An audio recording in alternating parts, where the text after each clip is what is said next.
Tangail Sakhipur rickshaw van ছিনতাইকালে দুই ছিনতাইকারীকে গ্রেফতার করেছে পুলিশ। 15 মার্চ আনুমানিক রাত 1টার সময় পৌর শহরের রকিবনগর আবাসিক এলাকা থেকে তাদেরকে গ্রেফতার করা হয় এবং পরবর্তীতে তাদেরকে আদালতের নিকট সমর্পণ করা হয়।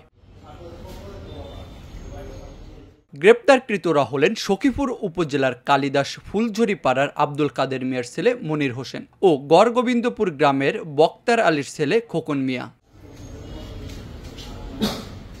পুলিশ জানায় 14 মার্চ দিবাগত রাত 1টার সময় অজ্ঞাত ব্যক্তির মোবাইল ফোনের মাধ্যমে জানতে পারেন ছিনতাইকারীরা একজন ভ্যান চালককে মারধর করে তার ভ্যান নিয়ে যাওয়ার চেষ্টা করে। সেই তথ্যের ভিত্তিতে পুলিশ ঘটনাস্থলে গিয়ে একজন ছিনতাইকারীকে গ্রেফতার করতে সক্ষম হয়। পরবর্তীতে গ্রেফতারকৃত ছিনতাইকারীর দেওয়া তথ্যের ভিত্তিতে অন্যজনকে গ্রেফতার করা হয়।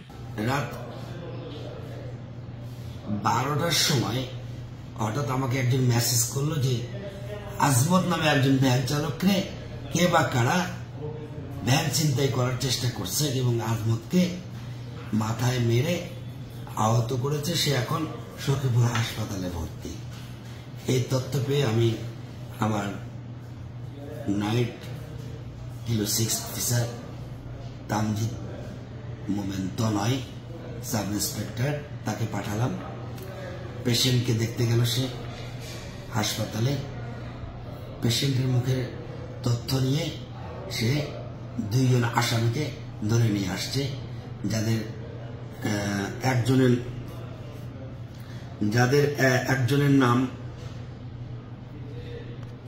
মনির এবং মনিরকে ধরে আনার পরে জিজ্ঞাসাবাদকালে সে আর একজনের নাম বলে, তার নাম খোকন।